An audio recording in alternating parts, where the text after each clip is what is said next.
Amis Bloodballers, bonjour et bienvenue dans cette nouvelle vidéo Cabal Vision. Aujourd'hui, nous allons parler de l'agression. L'agression est une des actions disponibles pour vos joueurs pendant leur tour pour pouvoir tenter de massacrer la tronche d'un des joueurs adverses déjà au sol. Car en effet, vous ne pouvez pas normalement bloquer un joueur qui est au sol, plaqué ou sonné. Cependant, vous pouvez très bien utiliser votre agression, je dis bien votre agression puisque vous n'en disposez que d'une seule par tour, afin de tenter de le sortir tout de même. L'agression, c'est une action que j'annonce, imaginons avec ce 3/4 orc, qui, au terme de mon mouvement, me permet de tenter directement un jet d'armure contre la victime qui est au sol.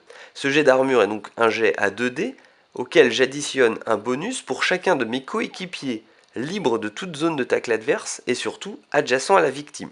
Dans le cas présent, j'aurai donc un bonus de +1.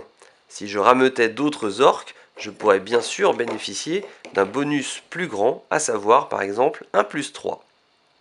Cependant, mon adversaire, lui, peut également avoir des joueurs qui sont au contact du joueur agressé et qui, eux, apporteront un bonus défensif de -1. Donc, dans le cas présent, ça pourrait donner une agression de ce jeune homme, +1, +2. Ah, lui est dans une zone de tacle, il ne compte pas. Lui est dans une zone de tacle, il ne compte pas. Et lui met un -1. Donc +2, -1, ça fait qu'un +1 au final.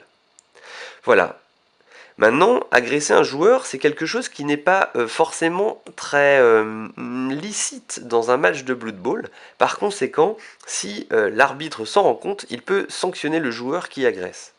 Comment cela est représenté dans le jeu? Eh bien, si sur le jet d'armure ou le jet de blessure, vous faites un double 1 ou un double 2, enfin que l'armure soit passée ou pas, si vous faites un double sur un de ces deux jets, eh bien votre joueur est expulsé. L'arbitre lui dit tu sors. Il quitte le terrain immédiatement, provoquant un turnover, et ce joueur est mis sur le côté, sur le banc, et il ne reviendra pas du match.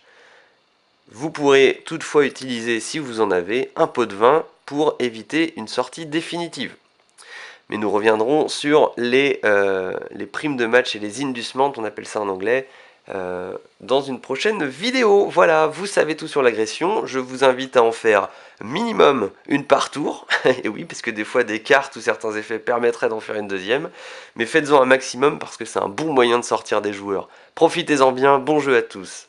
C'est la fin de cette vidéo. Si elle vous a plu, n'hésitez pas à la liker, à la partager et à la commenter. A bientôt, ciao!